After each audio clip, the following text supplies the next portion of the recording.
రండి, ప్రశస్తమైనటువంటి సమయంలోకి వచ్చాము. ఈరోజు ధనరాజయ్య గారు మనకి వాక్య సందేశాన్ని అందజేస్తారు. సమయాన్ని అయ్యగారికి ఇద్దాం.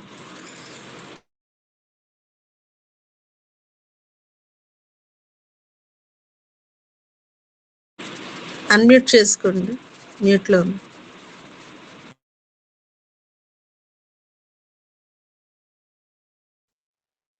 ఆమేన్ ఆమేన్. నా మాటలు వినిపిస్తున్నాయండి? వినిపిస్తున్నాయి. Okay okay. దేవునికి స్తోత్రం కలుగును గాక. కూడి వచ్చిన చేరవచ్చిన దేవుని పిల్లలు, దైవజనులు, దైవజనులకు, విశ్వాసులందరికీ శుభములు కలుగును గాక. దేవునికి మహిమ కలుగును గాక. రండి, కొద్దిసేపు వాక్యము పరిశుద్ధ లేఖనములను ధ్యానించుకుందాం. మొదటిగా ఇర్మియా గ్రంథము 31వ అధ్యాయము 29వ వచనం. ఇర్మియా 31:29.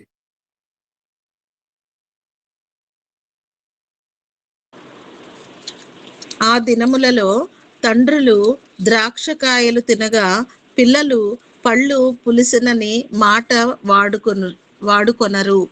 ఆమేన్ ఆమేన్ ఆమేన్. పరిశుద్ధుడా, కృపగల మా తండ్రి, ఆ దినములు తండ్రులు ద్రాక్ష కాయలు తినగా పిల్లలు పండ్లు పులిసెను అని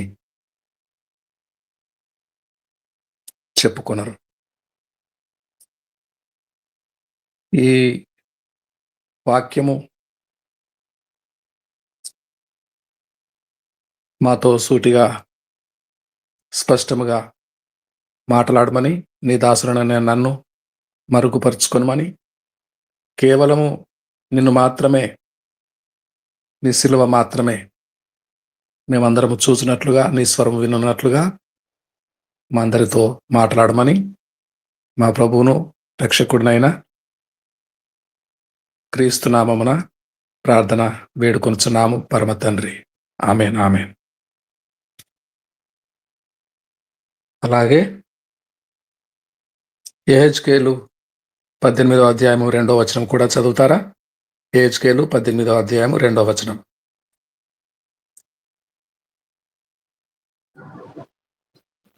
తండ్రులు ద్రాక్షకాయలు తినగా పిల్లల పళ్ళు పులుసనని మీరు చెప్పుట వచ్చెదరే. ఇశ్రాయేలు దేశమును గూర్చి ఈ సామెత మీరెందుకు పలికెదరు? ఆమేన్ ఆమేన్ ఆమేన్. ఆమేన్ ఆమేన్. తండ్రులు ద్రాక్షకాయలు తిన్నారట, పిల్లలు వారి పళ్ళు పులిసినాయట.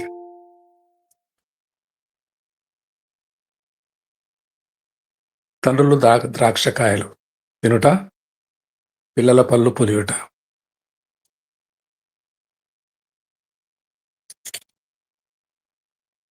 పళ్ళు నానా రకాలుగా చెప్పబడింది దేవుని వాక్యంలో.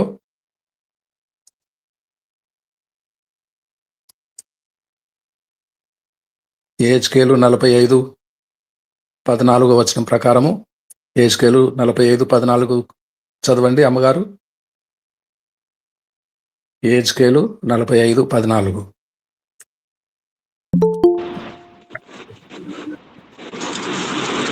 తైలము చెల్లించునదెట్లనగా 180 పళ్ళ నూనెలో పడియు 30 వంతున చెల్లింపవలెను. తూము 180 పళ్ళు పట్టున దగును. ఆమేన్.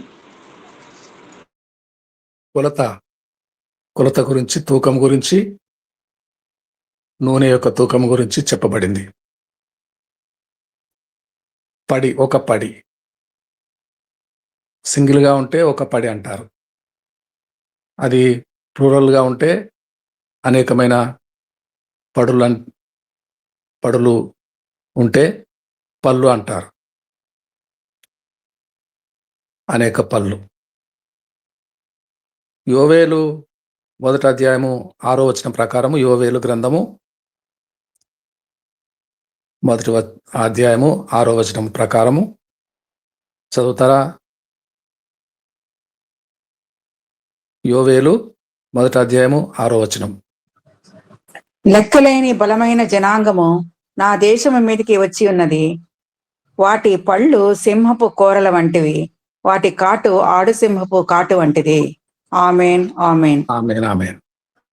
ఇక్కడ పన్ను, దంతము, కోరలు యోవేలు ప్రవక్త ద్వారా చెప్పబడిన మాట.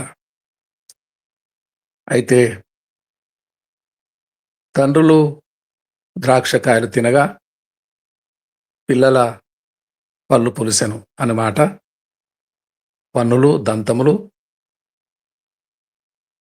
గురించి చెప్పబడింది. పడి అనగా పళ్ళు కాదు,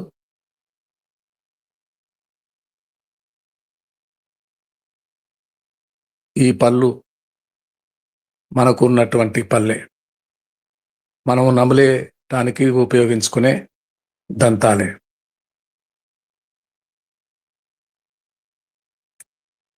మా తాతలు నేతులు తాగారని మా మూతులు వాసన చూడండి అని చెప్తారట.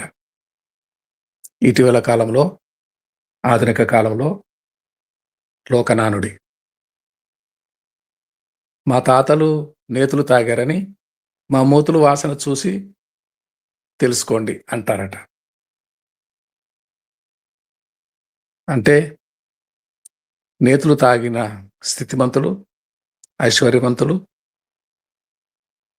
సంపద కలిగిన వారు, జమీందారులు,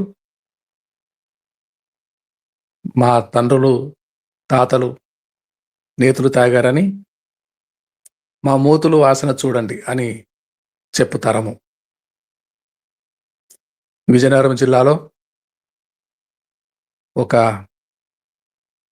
రాజుల కోట ఉంది, ఈనాటికి ఉంది. ఆంధ్ర గజపతి నగరం నుండి 25-30 కిలోమీటర్ల దూరం లోపల గజపతి నగరం మండలం నుండి లోపలికి ఆంధ్ర అనే కోట ఉంది. అక్కడ రాజులు పరిపాలించేవారు పూర్వం. అనగా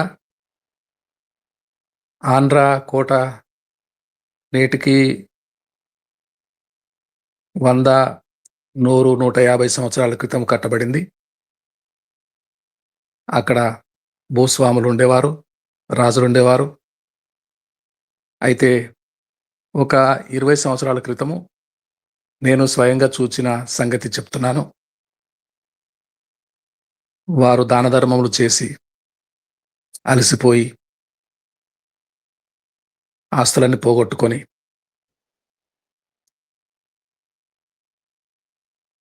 భిక్షమెత్తుకొని తిరుగుచుండుట వారి వారసుడు నేను చూచాను. భిక్షమెత్తుకున్నారు. ఏమిటో జమీందారులు పూర్వము గొప్పగా బ్రతికిన వాళ్ళు, వాళ్లకు ఒకటే పని మిగులుతుంది, భిక్షమెత్తుకొనుట. భిక్షమిచ్చిన వారు, దాన ధర్మాలు చేసిన వారు మరలా భిక్షమెత్తుకొనుట. వారికి చేతనైన పని అదొక్కటే, అడుక్కొని తినుట.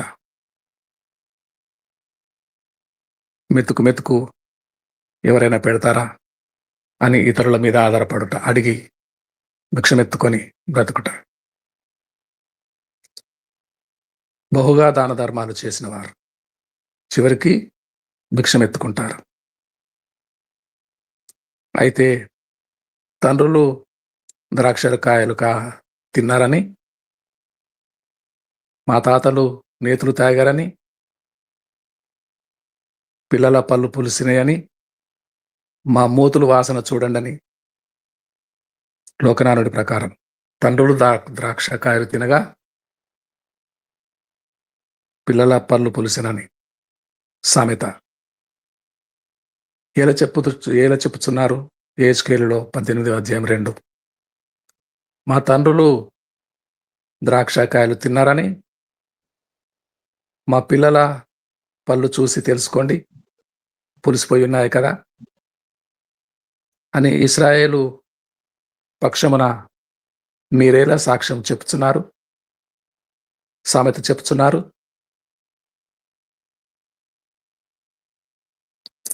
నిజమే, తండ్రులు దేవుని దృష్టికి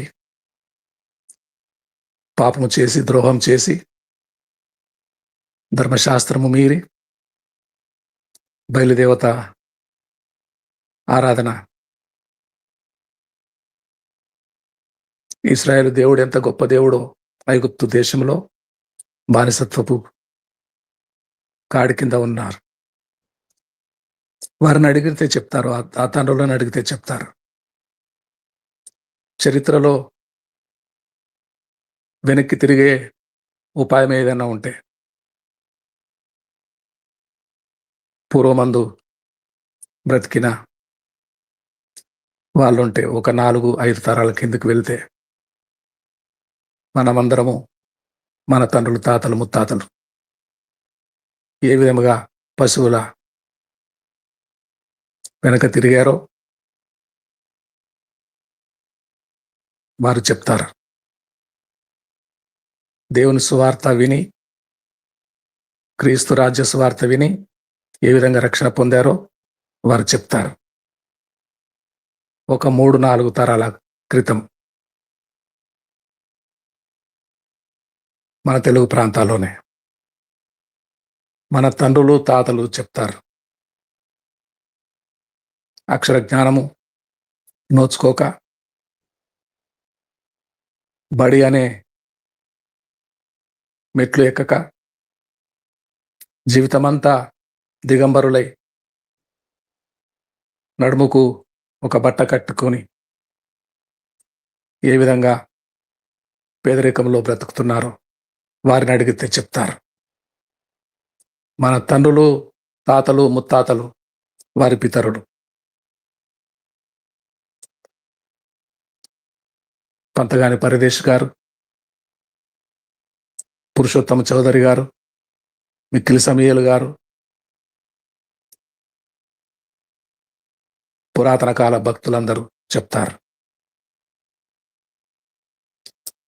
మనము పొందిన ఈ రక్షణ, విలాసవంతమైన జీవితం అనుభవిస్తున్నాం. సర్వ సౌఖ్యములు మనకున్నాయి. ఇంటర్నెట్ ఉంది.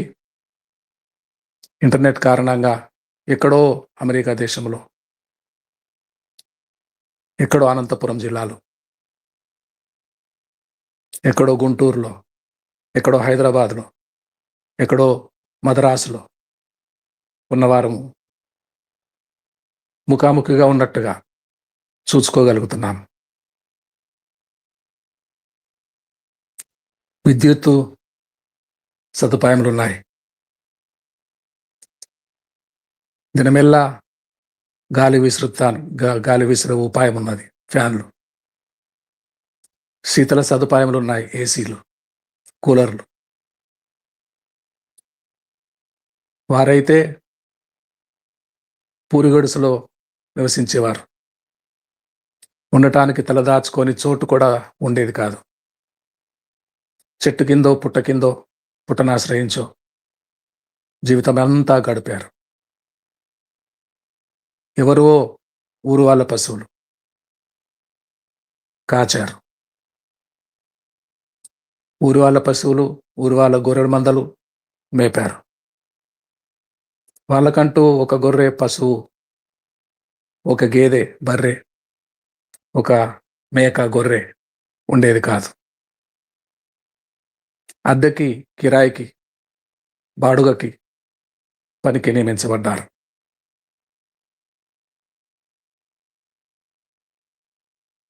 పూర్వీకులను అడిగితే చెప్తారు.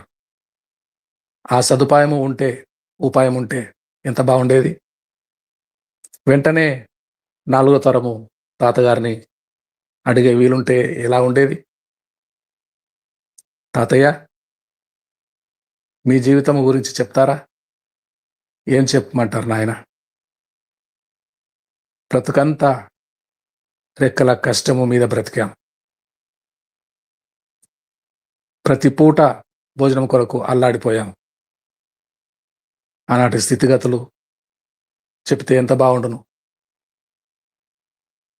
ఆనాటి స్థితిగతులు,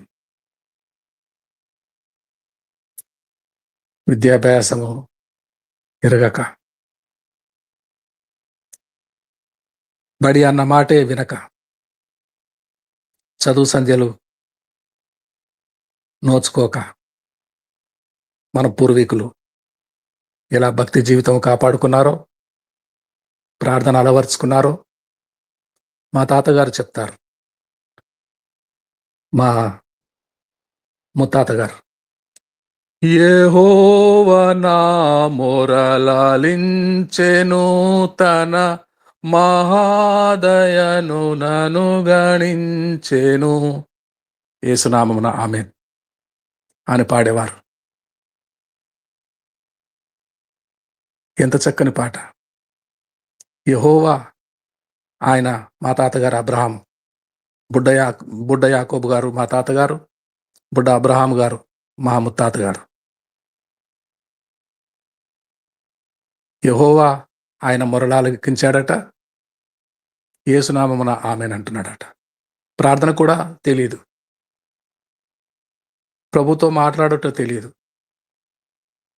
దేవా సహాయము నిమ్మా, నిత్య జీవం పుటూటలు ద్రావుట కిమ్మా, యేసునామమున ఆమేన్ అని ముత్తాత గారు పాడుతూ ఉండేవారు. ఆ రోజులు, ఆ పితరుల కాలం మర్చిపోతున్నారు. మర్చిపోయి మా తాతలు తండ్రులు ద్రాక్షకాయలు తిన్నారు, మా పిల్లల పళ్ళు పులిసిపోయినాయి అంటే దేవాజ్ఞ తిరస్కరించి దేవుడు చేసిన గొప్ప కార్యాలను మరచి, దేవుడే ఉండగా, సర్వశక్తుడైన దేవుడు ఉండగా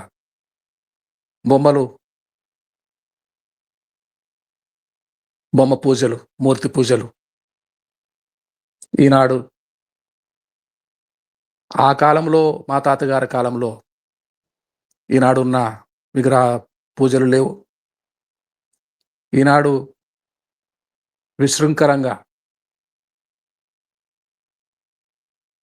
విచ్చలవిడిగా విగ్రహ పూజలు ఉన్నాయి. ఎంత డబ్బు ఖర్చు పెడుతున్నారు, విరివిగా డబ్బు ఖర్చు పెడుతున్నారు పండుగలు చేసుకోవటానికి. ఆనాడు ఈ పండుగలు లేవు. హిందువులైనా ఎప్పుడో ఏడాదికి 4-5 పండుగలు ఉండేవి. దసరా, సంక్రాంతి ప్రధాన పండుగలుగా ఉండేవి. ఈనాడు రోజుకొక్క పండుగ, రోజుకొక్క విగ్రహం, రోజుకొక్క దేవతామూర్తి, విచ్చలవిడిగా విగ్రహ పూజ. ఎంత ఆధునీకరించబడుతుందో సమాజము, అంతగా విగ్రహ పూజలు పెచ్చుమీరుతున్నాయి. సాయిబాబా లేడు, పుట్టపర్తి సాయిబాబా లేడు, షిరిడి సాయిబాబా లేడు. ఒక 100 సంవత్సరాల క్రితం. ఈనాడు ఇంటింటికి, వీధికి సాయిబాబాలు ఉన్నారు. అయ్యప్పలు లేరు. కేరళ రాష్ట్రంలో అయ్యప్పలు లేరు. 150 సంవత్సరాల క్రితం అయ్యప్ప లేరు. ఈనాడు వీధికి అయ్యప్పలు. నల్ల డ్రెస్సు, చీకటి డ్రెస్సు, కాలరాత్రి డ్రెస్సు, రంగూరి డ్రెస్సు వేసుకుంటారు. కాళ్ళకు చెప్పులు వేసుకోరు. 4 గంటలకే చలి నీళ్లు స్నానం చేస్తారు. చల్లటి శీతాకాలం. అదేంటో జనవరి నెలలోనే గడగడలాడించే చలిలోనే భక్తిగా ఉంటారు. సాయిబాబాలు లేరు, అయ్యప్పలు లేరు. గ్రామ దేవతలు లేరు, కుల దేవతలు లేరు. విగ్రహారాధన విగ్రహారాధన విగ్రహారాధన, బొమ్మ పూజలు, మూర్తి పూజలు. సర్వశక్తుడైన దేవుడే ఉన్నాడు, సర్వాంతర్యామి దేవుడు ఉన్నాడు. మన రక్షకుడు క్రీస్తు మన పితరులకు ఉండేవాడు. అయితే ఇటీవలి కాలంలో విచ్చలవిడిగా పాపం పెరిగిపోతూ ఉంది.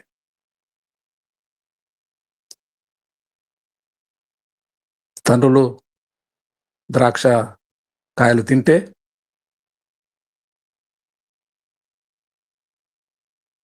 పిల్లల పళ్ళు పులిసినాయి అని సామెత మీరెలా చెప్పుదురు?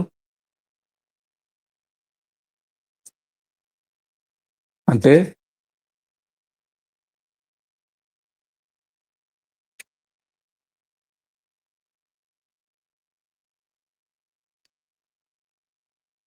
ఏమైనా చేయగలవు, కథ మొత్తం మార్చగలవు, నీ నామముకే మహిమంతా తెచ్చుకొందువు.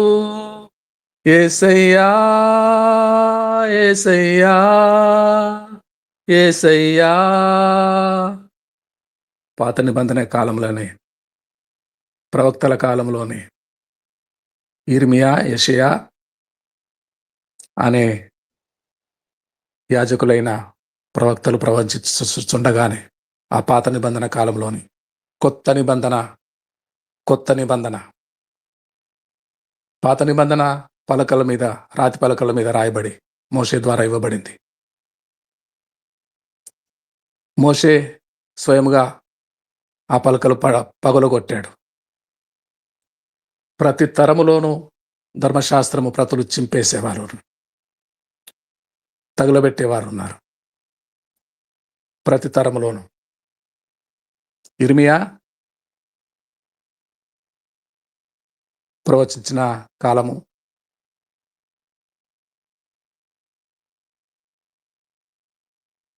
క్రీస్తుకు పూర్వము డిసెండింగ్ ఆర్డర్లో ఉండేవి సంవత్సరాల లెక్క. అవరోహణ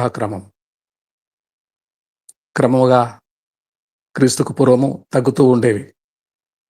650 సంవత్సరంలో పుట్టాడు, 550 వరకు జీవించాడు. డిసెండింగ్ ఆర్డర్, అవరోహణ క్రమం. అసెండింగ్ ఆర్డర్, ఆరోహణ క్రమము 1 నుంచి 10 వరకు. డిసెండింగ్ ఆర్డర్, అవరోహణ క్రమము 10 నుంచి కౌంట్ డౌన్, 10 నుంచి 1, 9, 8, 1 వరకు. ఈ విధంగా ఎప్పుడో మొదటి రాజులు మనం ఇటీవల చదువుకున్నాము. మొదటి రాజులు 13వ అధ్యాయం 2వ వచనం. మొదటి రాజులు 13వ అధ్యాయం 2వ వచనం. నెబాతు కుమారుడైన యెరోబాము రాజుగా ఉండగా బలిపీఠముతో ఒక దైవజనుడు ప్రవచనం ఎత్తి చెప్తున్నాడు. ఆ దినములలో రాజైన యోషియా అనే ఒక రాజు పుడతాడు. అతడు బలిపీఠమును బుగ్గిపాలు చేస్తాడు. బద్దలైపోతుంది బలిపీఠము. యెహోవాకు ఇష్టం లేని బలిపీఠము, యెహోవాకు ఇష్టం లేని పండుగ, యెహోవాకు ఇష్టం లేని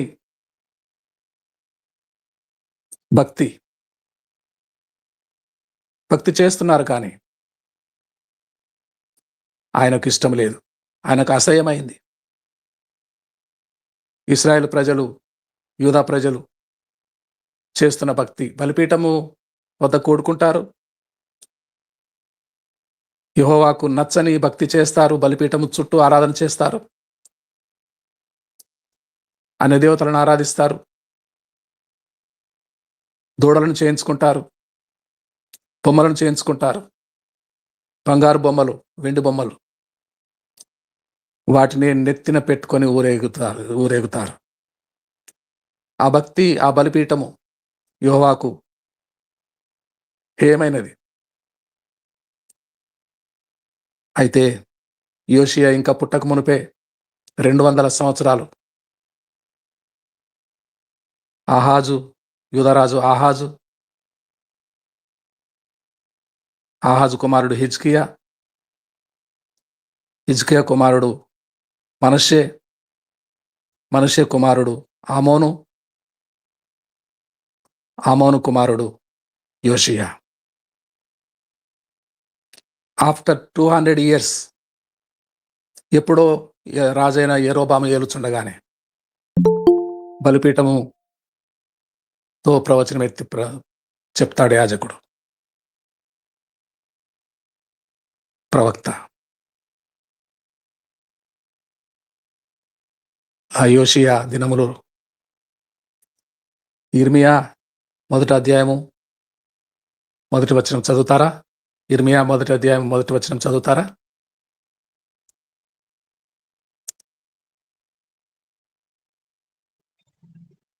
బెన్యామీను దేశమందలి అనాతోతులో కాపురమున్న యాజకులలో ఒకడై హిల్కియా కుమారుడైన ఇర్మియా వాక్యము.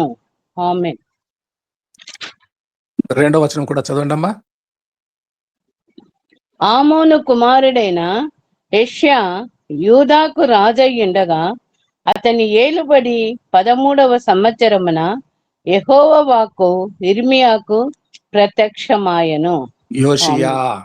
యోషియా ఆమోను కుమారుడు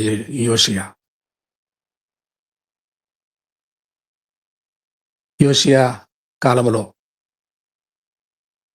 ఇర్మియా ప్రవచనం ఎత్తి మాట్లాడుతున్నాడు. యెహెజ్కేలు మొదటి అధ్యాయం 2వ వచనం చదువుతారా? యెహెజ్కేలు మొదటి అధ్యాయం 2వ వచనం చదువుతారా?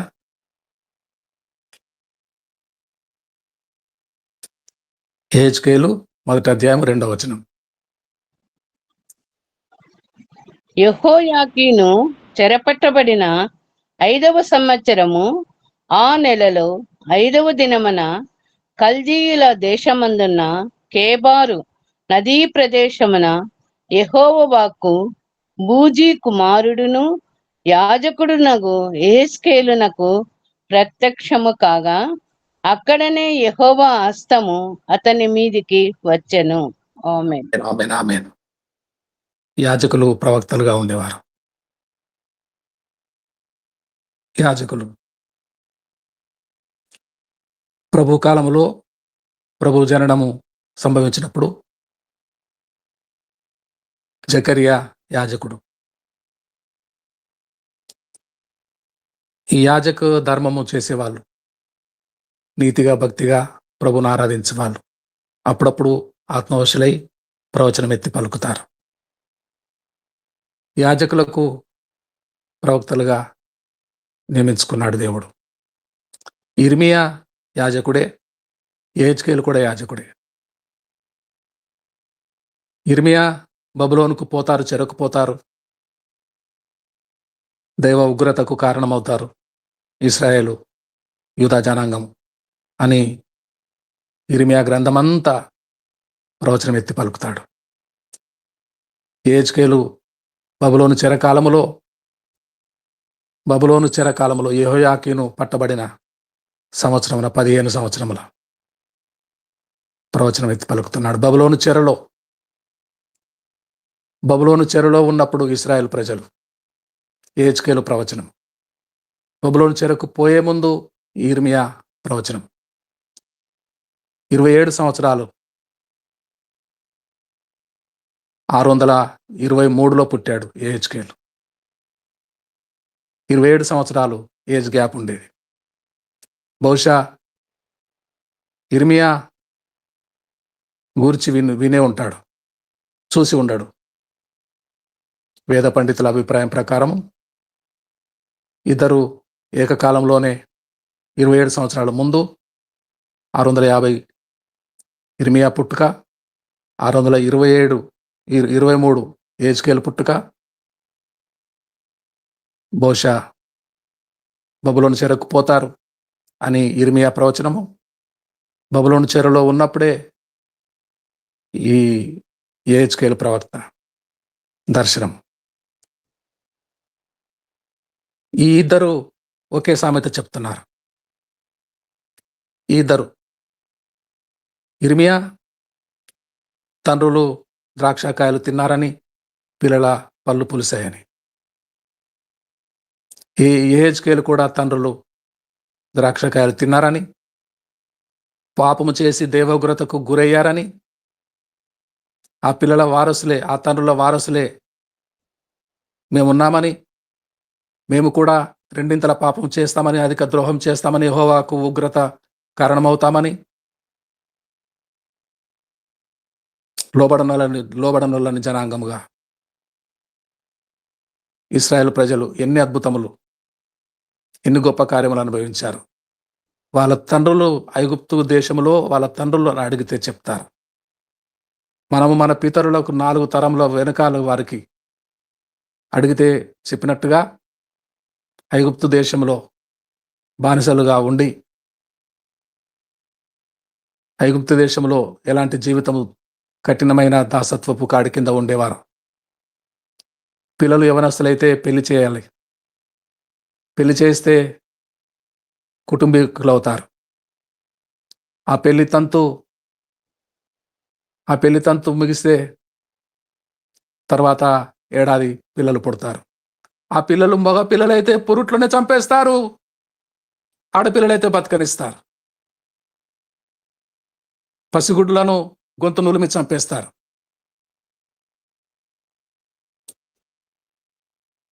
ఎంత కఠినము! పిల్లలకు పెళ్లి కూడా చేసుకోరు. తల్లిదండ్రులకు ఆశ, ఎవరో చెప్తే గాని మన పిల్లలు యవనస్తులయ్యారని మనకు తెలియదు. ఇరుగు పొరుగు వారు ఎవరో, మీ పాపకి పెళ్లి చేస్తారా, మీ అబ్బాయికి పెళ్లి చేస్తారా, పెళ్ళిడొచ్చిందా మా పాపకి అని అనుకుంటాం. ఆడుతూ పాడుతూ అల్లరి చిల్లరగా తిరిగే మా పాప అప్పుడే పెళ్ళి చేయవలసిన వయసు వచ్చిందా, పెళ్ళిడికి వచ్చిందా మా తల్లి, మా చిన్న తల్లి అని ఎవరో చెప్పే వరకు తెలియదు. ఐగుప్తు దేశంలో పెళ్లి చేయరు. పెళ్లి చేస్తే పిల్లలు పుడతారు. ఆ పిల్లలు మగ పిల్లలైతే పురుట్లోనే చంపేస్తారు. ఎంత కఠినమైన బాధ!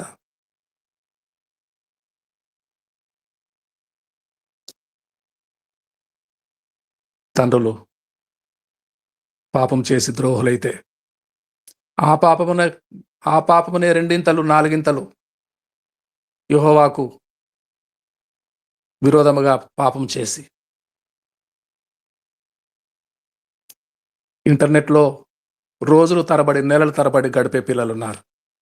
క్రైస్తవులే, విశ్వాసులే, ఇంటర్నెట్ మాయాజాలంలో పడి.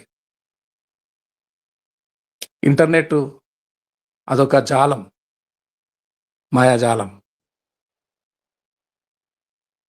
విచ్చలవిడిగా పాపం, నేత్రాశ, శరీరాశ, పిచ్చి పాటలు, కేరింతలు కొడుతూ, హోరెత్తిస్తూ, కళ్ళ నిండా ఆనందకరమైనవి చూస్తూ యువత పిచ్చి చేష్టలు చేస్తూ, ఏమి మాన్యమైనయో, ఏవి యోగ్యమైనవో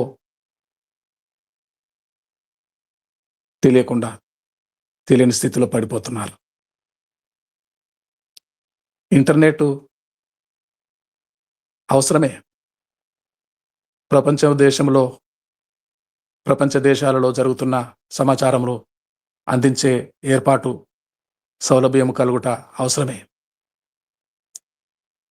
దేశాలలో ఉన్నవారు మన వాళ్ళని ముఖాముఖిగా చూసుకున్నట్టు అవసరమే. సమాచార సాధనములు ఉండేట అవసరమే. మోడర్న్ టెక్నాలజీ అవసరమే. అయితే టెక్నాలజీ పాపమైపోకూడదు. టెక్నాలజీయే దైవమైపోకూడదు. టెక్నాలజీయే ఆరాధ్య వస్తువుగా మిగలకూడదు. ఈనాడు క్రైస్తవ పిల్లలు ఉదయం లేచింది మొదలు ఇంటర్నెట్, ఫోను. చూడకూడనివన్నీ చూస్తారు, వినకూడనివన్నీ వింటారు. ప్రార్థన చేయాలంటే వాళ్ళు బద్ధకం, మోకరించాలంటే బద్ధకం, ప్రభువును వేడుకోవాలంటే ప్రభు ఇంటి పెద్ద మన ప్రభువే. మా ఇంటికి క్రీస్తే గృహాధిపతి అని ఇంటింటికి బోర్డులుంటాయి. ఆ అధిపతి మాట వినరు. అధిపతికి ఏ గృహానికి అధిపతి ప్రభువు అని చెప్పుకుంటారో అధిపతి వారికి చెప్పరు. ఏ కష్టము, సమస్య, ఏ బాధ చెప్పుకోరు. పిల్లలు పళ్ళు పూల్సినాయి. అయితే ఆ దినములలోనే పాత నిబంధన ఇంకా తీసివేయబడక మునిపే కొత్త నిబంధన చేసే కనికర పూర్ణుడు మోషే రాతి పలకల మీద రాశాడు. మోషే స్వయముగా పగలగొట్టాడు, మరల రాయించాడు. అది మొదలు మోషే మొదలు ఇశ్రాయేలు రాజులందరూ ధర్మశాస్త్రమును మీరి ధర్మశాస్త్ర గ్రంథ వాక్యములను పాటించక రాజులందరూ ద్రోహులై అధిక పాపం చేసి పాపం మూటగట్టుకొని శాపగ్రస్తులై వారి పిల్లలు ఆంధ్రరాజు భిక్షమెత్తుకొనుట, పేదవాడై మిగులుట నేను చూచినట్టుగా, నేను విన్నట్టుగా, నా కన్నులారా చూచినట్టుగా అధిక ద్రోహము పాపం చేసి యెహోవా దృష్టికి హేయులై మన తండ్రులు, మన తాత ముత్తాతలు, మన పిల్లలు ఆధునిక మోడర్న్ టెక్నాలజీ వ్యామోహంలో పడిపోయి ఏ స్థితిలో ఉన్నారు. తండ్రులు ద్రాక్ష కాయలు తిన్నారు, మా పిల్లల పళ్ళు చూసి తెలుసుకోండి. మా తాతలు నేతులు తాగారు, మా మూతుల వాసన చూడండి అని చెప్పబడినట్టుగా తండ్రులు తాతలు. ఇర్మియా నిర్గమకాండము 20వ అధ్యాయం 4వ వచనం చదువుతారా? ఇర్మియా నిర్గమకాండము 20వ అధ్యాయం 4వ వచనం, 5వ వచనం చదవండి. 5 నిర్గమ 20వ అధ్యాయము 5వ వచనం చదవండి.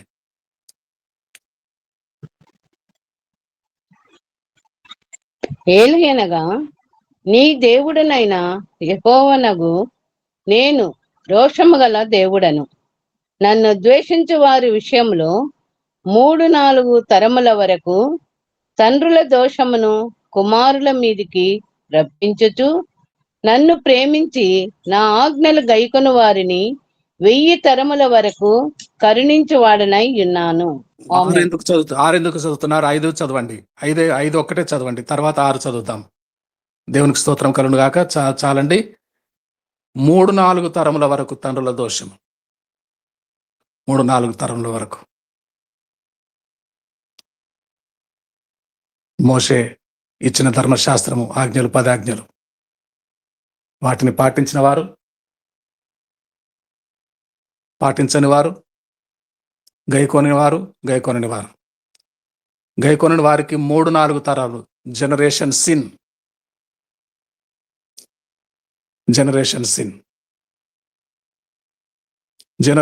సిన్.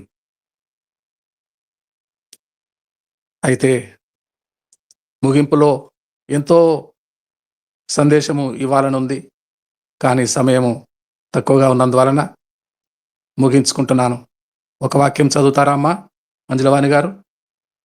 దయచేసి 1 యోహాను పత్రిక 1వ అధ్యాయము 7-9 వచనాలు చదవండి. 7 మరియు 9.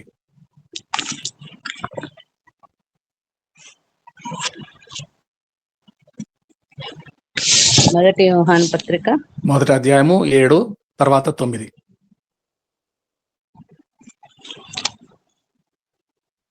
అయితే ఆయన వెలుగులోనున్న ప్రకారము మనమును వెలుగులో నడిచిన ఎడల మనము అన్యోన్య సహవాసము గలవారమై యుందుము. అప్పుడు ఆయన కుమారుడైన యేసు రక్తము ప్రతి పాపము నుండి మనలను పవిత్రులుగా చేయును. ప్రతి పాపముల నుండి ఈవెన్ జనరేషనల్